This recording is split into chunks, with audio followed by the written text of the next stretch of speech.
Is there anything more frustrating than watching a movie, seeing 3 steps ahead of the character, and going, just leave, just leave? Well, yes, there is something more frustrating, and that's when the character can see it too and sticks around. With that in mind, I'm Sean Ferrick for What Culture Horror. Here are 9 horror movie characters who knew when to quit, but didn't. Number 9, David, an American werewolf in London. Damn it, David, your first instinct was the right one. Early on in An American Werewolf in London, protagonist David, played by David Naughton, and his pal Jack, played by Griffin Dunn, are trekking across the North York moors, against the advice of the locals and when they're attacked by a werewolf. Well, to be clear, Jack is attacked by the werewolf, being brutally mauled, all while David's immediate survival instinct has him hightail it in the opposite direction rather than risk suffering the same fate. But, after running away while listening to Jack's desperate screams for help for a few seconds, David's pesky conscience ends up overpowering his fight-or-flight response, causing him to return to the scene against his better, or at least smarter, instincts. Yet, within moments of discovering Jack's mangled corpse, David is also attacked by the werewolf. Though he's ultimately rescued by the gun-toting locals, the damage has already been done. David has been turned into a werewolf, setting him on a path which leads to his own demise at the film's end. But if David simply kept running, there's a strong chance he would have escaped the moors while Jack was being killed and made it back to the safety of the Slaughtered Lamb pub. Number 8, TESS, Barbarian. Barbarian director Zach Cregger said in interviews that his mysterious horror film was entirely concerned with the notion of listening to your gut and what can happen when you don't. Case in point, protagonist Tess, played by Georgina Campbell, ignores numerous obvious red flags throughout the movie, enough that she very nearly loses her life. First and foremost, Tess agrees to stay at the double-booked Airbnb with a man, Keith, played by Bill Skarsgård, she's never met before. While in fairness, Keith does end up being a regular guy. Tess has several more infuriating acts of not noping out later in the story. First, she goes down into the house's underground tunnel once Keith heads down there and doesn't return, where she learns that a deformed naked woman is residing there and promptly kills Keith. Tess is consequently kidnapped by the woman along with the home's owner, AJ, played by Justin Long, though she is eventually able to escape. However, when the police don't take her claims seriously, she makes the agonizing decision to return to the house to save AJ. This leads to Tess very nearly dying when AJ eventually attempts to sacrifice her to save himself from the woman, though she just barely makes it out of the situation alive. Number 7, Aaron, Creep. If it's perhaps unfair to call Creep's Aaron, played by Patrick Bryce, the dumbest horror movie protagonist ever, he at least might be the most mesmerizingly naive, even if he nevertheless appreciated his life was in sure danger.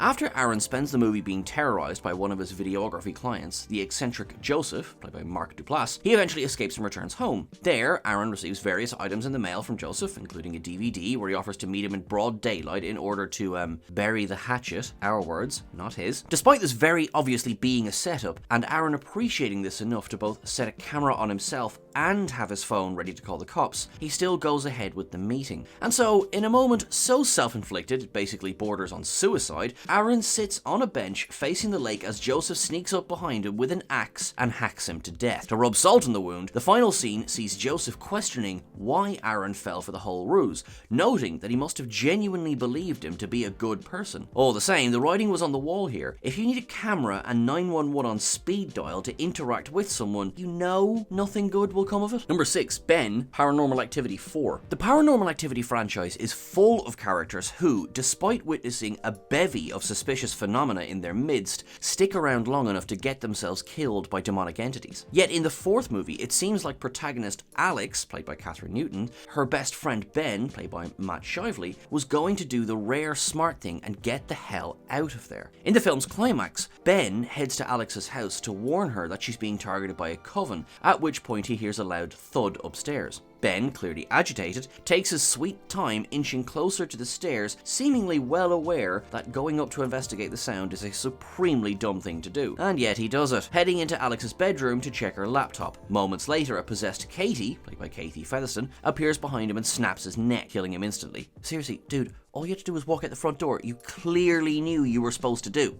Number 5, Luke, the Innkeepers. Ty West's The Innkeepers follows Claire, played by Sarah Paxton, and Luke, played by Pat Healy, 2 employees of a soon-to-close hotel who begin witnessing paranormal activity there. Even though the duo are ghost hunting enthusiasts, Luke eventually decides that he's had enough of the increasingly unsettling supernatural events in their midst and makes the decision to flee the hotel in the middle of the night, leaving Claire on her own. However, Luke's conscience ends up overpowering his more sensible thoughts and he returns to the hotel a short while later. In the very least, Luke's lucky enough to survive the night, but Claire, nope, she dies of an asthma attack when the ghost confronts her.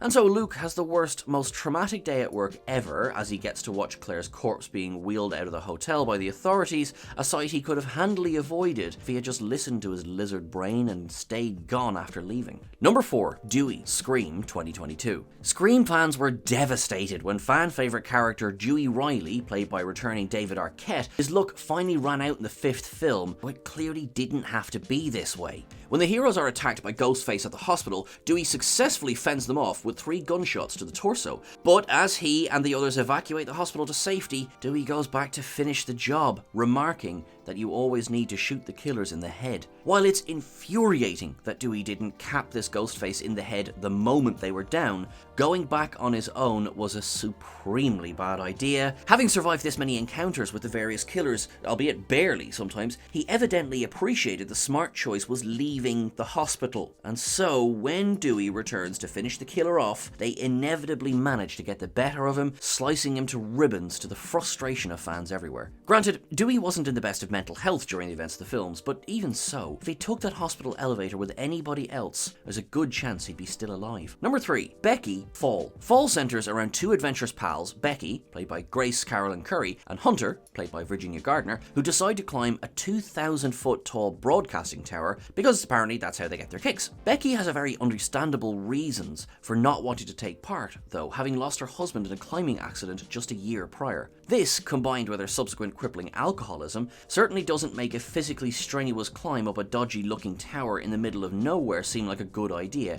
and she knows it too. Despite Becky initially refusing to go along, her arm is twisted by the more extroverted, outgoing Hunter, who believes it might help pull her out of her funk. And so Becky foolishly ignores the very obvious red flags she herself has brought up, and the climb becomes a nightmare when the ladder breaks and the pair of them are left stranded at the top. Number 2. Louise, Speak No Evil. Speak No Evil is one of the most savagely provocative horror films released in recent years, revolving around a Danish couple, Bjorn, played by Martin Burian, and Louise, played by Sidsel Simchok, who are invited to the country home of a Dutch couple, Patrick, Fedje van Hut, and Karina Smolders, for the weekend. Much like Barbarian, this film is all about the perils of ignoring your gut and, to a wider point, how much people will endure simply to avoid looking impolite. Bjorn and Louise's stay becomes increasingly uncomfortable as Patrick and Karine exhibit a gamut of unsettling behaviours, such as Patrick walking in on Louise while she showers, and him also sleeping naked with Bjorn and Louise's daughter. At this point, Louise decides she's had enough and wakes Bjorn to quietly leave the house in the middle of the night. All well and good, right? Except shortly after leaving, Louise realises her daughter's precious rabbit doll is missing and so returns to the house, where they're confronted by Patrick and Karine.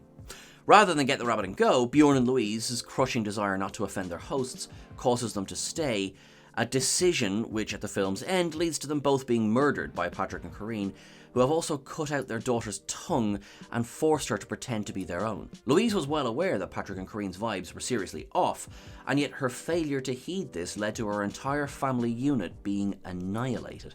Number 1. Jules, What Keeps You Alive. What Keeps You Alive follows a married couple, Jackie, played by Hannah Emily Anderson, and Jules, Brittany Allen, celebrating their first wedding anniversary when Jules comes to learn something unnerving about Jackie's past involving the death of a childhood friend. Jackie seemingly smooths it over, but moments later, she shoves Jules off the top of a cliff, leaving her for dead. And to be clear, that's the end of the movie's first act. Jules survives the fall, but is badly injured, at which point Jackie, who is also revealed to be a serial killer, pursues and captures her. Jackie then takes Jules back to the cliff and attempts to push her off again, but Jules incapacitates her with a tranquilizer dart and flees the scene in her car. Jules is basically home free, but a short while down the road she stops her car and decides she needs to return to finish her wife off. Jules confronts Jackie and accosts her dearly. She's once again thrown off the cliff by Jackie, but when a diabetic Jackie injects herself with insulin, she learns Jules replaced it with hydrogen peroxide, killing her. The final scene shows a brutally injured Jules laying on the floor before she takes a sharp breath, indicating she's still alive, albeit gravely wounded. Given that Jackie was shown to have called the police to report Jules' death after pushing her off the cliff, there's a decent chance she survives, but certainly no guarantee. Yeah, Driving away and calling the cops later was definitely the only way to go here. And that's everything for our list. What did you think? Make sure that you check out the original article over on whatculture.com, written by the wonderful Jack Pooley. You are all awesome and wonderful. Thank you very much. Remember, you can catch us over on Twitter at WhatCultureHorror. You can catch us, myself, at Sean Ferrick on Twitter as well. You are wonderful. You are brilliant. Look after yourselves. And sometimes, just listen to your gut, yeah?